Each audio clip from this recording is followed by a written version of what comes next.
23 novembre 1944, avant l'aube. Sur les routes qui descendent des Vosges vers la plaine d'Alsace, les chars de la 2e division blindée roulent dans le brouillard, tous feux éteints. Devant eux, à quelques dizaines de kilomètres, une ville et une flèche de grès rose, la cathédrale de Strasbourg. Les hommes qui mènent ces chars ont fait, 3 ans plus tôt, dans le désert de Libye, une promesse au sujet de cette flèche. La division avance en 5 colonnes, lancées en éventail vers la ville. L'ordre est simple et fou, foncez, ne pas s'arrêter, entrez dans Strasbourg avant que l'ennemi ait compris ce qui lui tombe dessus. Les Allemands tiennent la place depuis 4 ans. Ils ont annexé l'Alsace, germanisé la ville, enrôlé de force ces jeunes gens. Ils n'imaginent pas qu'une division française puisse surgir des montagnes ce matin-là. Les chars traversent les derniers villages à pleine vitesse. Au carrefour, les sentinelles allemandes se retournent trop tard. La surprise est totale. Ce n'est pas une bataille rangée qui s'engage, c'est une course. Celui qui atteint le cœur de la ville le premier a gagné, et les Français ont décidé que ce serait eux. Dans les tourelles, les équipages ont froid, ont peu dormi, roulent depuis la veille. Beaucoup ne connaissent Strasbourg que par une phrase entendue et répétée pendant 3 ans. Ils savent seulement qu'au bout de cette route, il y a la ville que leur général a juré de reprendre, et que c'est ce matin, dans le brouillard, que cela se joue. À la tête de cette division, un homme de 42 ans, le général Leclerc. 3 ans plus tôt, il n'était qu'un colonel à la tête d'une poignée d'hommes au fond du Sahara. Ce jour-là, il tient la promesse qu'il avait faite, et il le sait. Derrière lui roulent des chars fournis par les Américains, des équipages venus de tout l'Empire et de tout l'exil, sous les couleurs de la France libre. Devant, la flèche de la cathédrale grandit dans la brume. Encore quelques kilomètres, et un serment fait dans le sable deviendra un drapeau sur la pierre. Abonnez-vous. Ce serment, et la façon dont il a été tenu, on l'apprend rarement en entier. Il faut revenir 3 ans en arrière. 2 mars 1941, oasis de Koufra, dans le désert libyen. Le colonel Leclerc vient de prendre aux Italiens un fort perdu au bout des pistes. C'est la première victoire de la France libre. Devant ces hommes épuisés, il prononce une phrase qui va les porter pendant toute la guerre. Jurez de ne déposer les armes que le jour où nos couleurs flotteront sur la cathédrale de Strasbourg. L'homme qui prononce ces mots ne se bat même pas sous son vrai nom. Il s'appelle Philippe de Hautecloque. Officier de carrière, blessé et fait prisonnier en 1940, il s'évade, gagne l'Angleterre et rejoint de Gaulle. Pour protéger sa famille restée en France occupée, il prend un nom de guerre, Leclerc. Envoyé en Afrique, il rallie le Cameroun à la France libre dès le mois d'août 1940. C'est de là, du fond du continent, qu'il lance ses premières colonnes vers le nord et vers l'ennemi. Koufra, ce n'est presque rien sur une carte.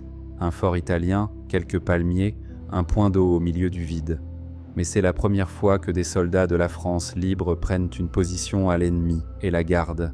Après des mois de retraite et de défaite, ces hommes ont enfin gagné quelque chose. Et au lieu de s'en tenir à la victoire du jour, leur chef leur fixe un but à l'autre bout du monde et de la guerre. La prise de Koufra n'a pourtant rien eu de facile. Il a fallu traverser des centaines de kilomètres de désert, encercler le fort italien, harceler ses défenseurs et sa piste d'aviation jusqu'à la reddition. Avec presque rien, des hommes venus du Tchad ont pris un point que l'ennemi croyait à l'abri au fond du Sahara. C'est cette manière de faire beaucoup avec peu qui va rester la marque de Leclerc. À ce moment-là, la promesse est presque insensée. La France est occupée, l'Alsace est allemande, et Leclerc commande quelques centaines d'hommes à des milliers de kilomètres de l'Europe. Entre cette oasis et Strasbourg, il y a un continent, un océan et des années de guerre. Le serment de Koufra n'est pas un calcul, c'est un cap fixé une fois pour toutes. Les années qui suivent tracent la route. Du Sahara, la colonne de Leclerc remonte vers le nord à travers le Fezzan, par des raids sur des pistes sans fin, des colonnes lancées à des centaines de kilomètres de tout, des combats contre les garnisons italiennes du sud libyen.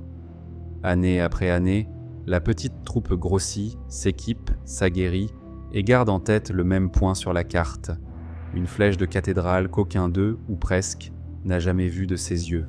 En Tunisie, cette troupe, devenue la force L, se mesure pour la première fois aux Allemands eux-mêmes. Le 10 mars 1943, à Ksar Rilan, elle tient tête à un groupe blindé allemand et lui inflige de lourdes pertes, appuyés par l'aviation britannique. Les hommes du désert, longtemps opposés aux seuls Italiens, viennent de prouver qu'ils peuvent aussi arrêter les chars du Reich. La colonne de Kufra est devenue une force que l'ennemi doit compter. Ces hommes ne se battent pas pour rentrer chez eux le soir. Beaucoup n'ont plus de chez eux. La France est occupée, leurs familles sont de l'autre côté, sous le contrôle de l'ennemi. Ce qui les tient, c'est l'idée de revenir un jour, en vainqueurs, sur le sol dont ils ont été chassés. Le serment de Kufra met des mots sur cette idée. Il leur donne une ville, une date impossible à fixer et une raison de tenir jusque-là. De cette force naît une division. On la réunit, on la complète, on l'équipe. C'est la 2e division blindée, la 2DB. Elle rassemble une mosaïque d'hommes que peu d'armées peuvent montrer. Des légionnaires, des tirailleurs d'Afrique, des marins passés à la terre, des Français sortis de France par l'Espagne, et une compagnie entière de républicains espagnols surnommés la Nueve, qui a fui une guerre perdue pour en continuer une autre. Tous portent, cousus sur l'épaule, la croix de Lorraine. On y trouve le régiment de marche du Tchad, héritier direct de la colonne du désert, des équipages de chars formés à la hâte, des fusiliers marins reconvertis en chasseurs de chars. Des origines et des parcours qui n'auraient jamais dû se croiser se retrouvent réunis autour d'un même chef et d'un même drapeau. Ce n'est pas une division comme les autres, et elle ne se battra pas comme les autres. Cette division ne s'improvise pas. Elle se forme d'abord au Maroc, reçoit le matériel américain, puis passe en Angleterre au printemps 1944 pour parfaire son entraînement. Chars, half-tracks, canons, transmissions, tout est neuf, tout est à apprendre. En quelques mois, la colonne de camions et de méharistes du désert est devenue une division blindée moderne, prête pour la Normandie et pour la France. En août 1944, elle débarque sur les plages américaines de Normandie. Elle entre aussitôt dans la bataille, du côté des Couchés et d'Argentan, où elle aide à refermer la nasse sur les armées allemandes prises dans la poche de Falaise. Là, pour la première fois en France, ces chars en détruisent d'autres en nombre. Puis, quand la route de la capitale s'ouvre, c'est à elle que revient d'y aller la première. C'est elle qui entre dans Paris. Un officier de la 2DB recueille la reddition du commandant allemand de la ville, et ce sont les chars de Leclerc que la foule immense acclame sur les Champs-Élysées. Paris est libéré, la joie est totale. Mais Leclerc, lui, regarde déjà plus loin, vers l'est. L'entrée dans Paris n'a pourtant pas été une parade. Il a fallu réduire les points d'appui allemands, prendre les grands hôtels et les bâtiments officiels où la garnison s'accrochait et arracher au commandant de la place sa signature. Quand la division défile enfin dans la capitale, elle sort d'un vrai combat de rue. La foule ne le voit pas toujours, mais les chars qu'elle acclame portent encore la poussière et les marques de la bataille.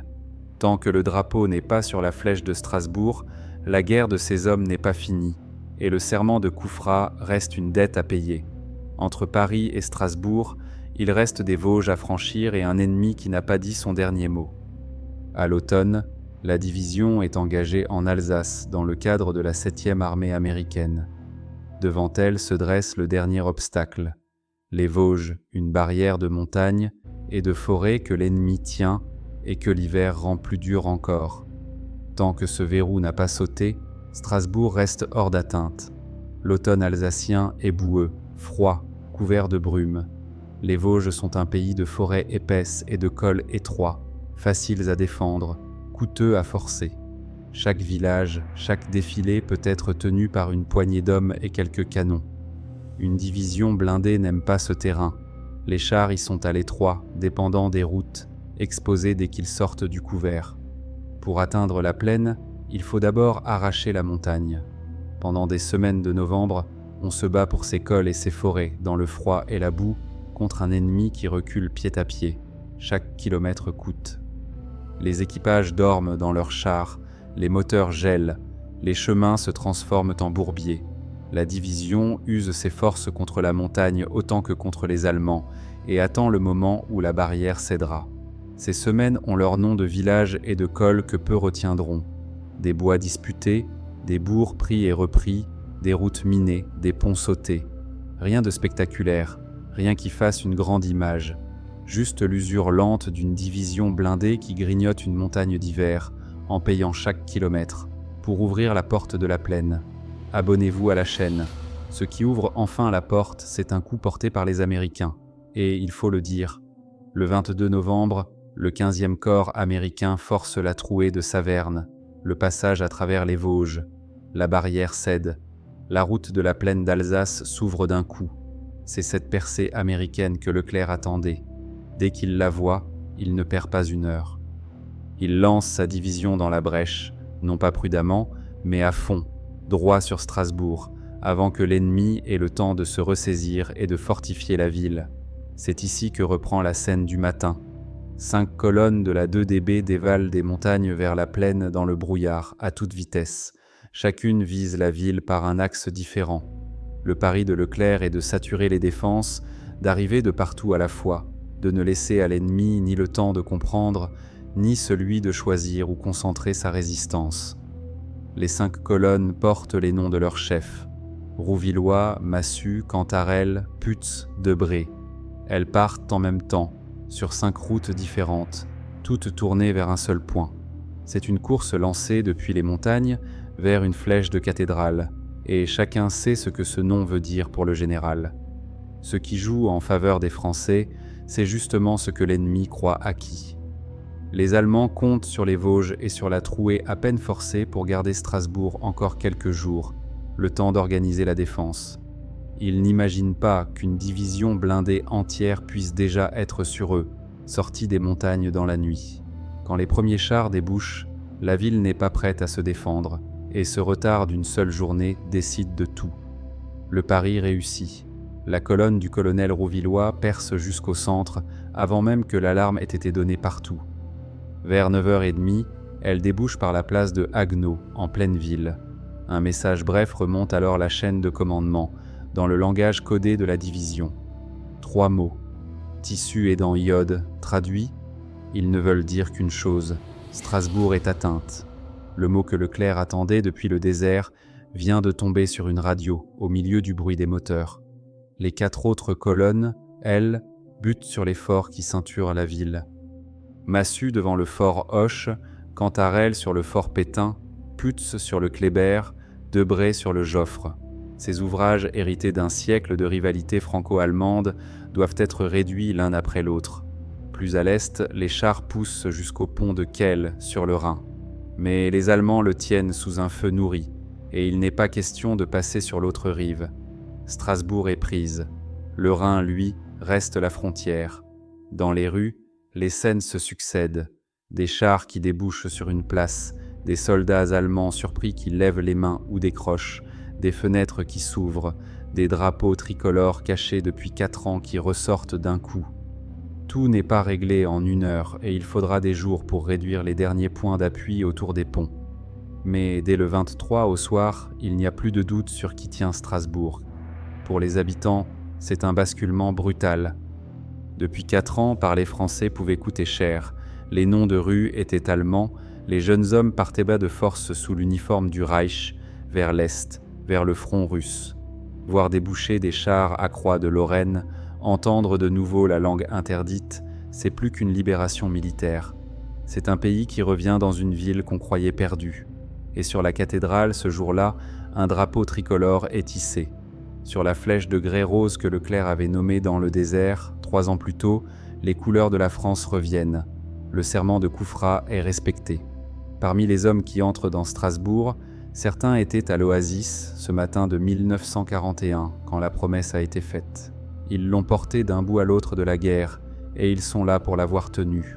Pour cela, l'instant n'a pas de prix. Ils ont entendu cette phrase dans le sable, ils l'ont répétée pendant des années comme un mot de passe, ils l'ont portée à travers l'Afrique, la Normandie, Paris et les Vosges. Et voilà que la flèche nommée dans le désert se dresse devant eux avec, tout en haut, les couleurs qu'ils avaient juré d'y planter. Ce genre de journée, un soldat n'en connaît qu'une s'il a de la chance. Le drapeau qui monte sur la cathédrale n'est pas un décor. Pour la ville, il dit que 4 ans d'annexion sont finis. Pour la division, il dit que la parole donnée dans le désert a été tenue à la lettre. Et pour les Alsaciens enrôlés de force sous l'uniforme allemand, arrachés à leur pays et envoyés se battre au loin, il dit que la France n'avait pas renoncé à eux. Ce que cela représente dépasse la prise d'une ville. Strasbourg n'est pas une ville comme une autre. Depuis des siècles, elle est l'enjeu entre la France et l'Allemagne. Annexée en 1871, revenue française en 1918, reprise par le Reich en 1940. En hissant le drapeau sur sa cathédrale, la 2DB ne rend pas seulement une ville, elle referme une blessure ancienne. À Paris, à Londres, dans les rangs de la France libre, la nouvelle a un poids particulier. Strasbourg reprise, c'est le signe que la France ne fait pas qu'attendre d'être libérée par ses alliés. Elle reprend elle-même, les armes à la main, ce que l'ennemi lui avait arraché. Et c'est une division française partie d'une oasis du désert qui vient de le faire. La libération se paie comme toujours. La course a coûté des hommes et des chars, et les combats autour des forts et des ponts ne s'arrêtent pas au premier drapeau. Mais l'essentiel est acquis en une journée. Strasbourg est française, et elle l'est par une division française, celle-là même qui avait juré de venir. Abonnez-vous pour les autres opérations qui ont fait l'histoire des forces françaises. L'histoire aurait pu s'arrêter là, sur cette image de drapeau, elle a failli tourner autrement. Le 1er janvier 1945, les Allemands lancent en Alsace une contre-offensive, l'opération Nordwind, sur un large front entre la Sarre et Strasbourg. La ville, à peine reprise, se retrouve de nouveau menacée. Le commandement allié, pour raccourcir sa ligne, envisage alors de reculer sur les Vosges et d'abandonner Strasbourg. Pour Eisenhower, c'est une décision purement militaire. Pour De Gaulle, c'est impensable. Le gouvernement français ne peut pas laisser retomber Strasbourg aux mains de l'ennemi quelques semaines après l'avoir reprise. Le désaccord tourne au bras de fer entre le chef de la France et le commandant en chef allié. De Gaulle va jusqu'au bout. Il retire la première armée française du commandement allié et ordonne au général de Lattre de tenir Strasbourg par ses propres moyens. Eisenhower réplique en coupant le soutien logistique à cette armée. De Gaulle menace alors de fermer aux Alliés l'usage des voies ferrées et des routes françaises. Il faut l'arbitrage de Versailles et le poids de Churchill pour dénouer la crise.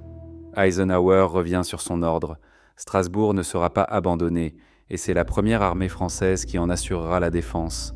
La contre-offensive allemande est contenue, la ville n'est pas rendue. Le drapeau hissé sur la cathédrale en novembre y reste. Sur le terrain, tenir Strasbourg n'a rien d'une formalité. Pendant des semaines, les troupes françaises s'accrochent au nord et au sud de la ville, contiennent les poussées allemandes, cèdent du terrain ailleurs pour ne pas lâcher l'essentiel.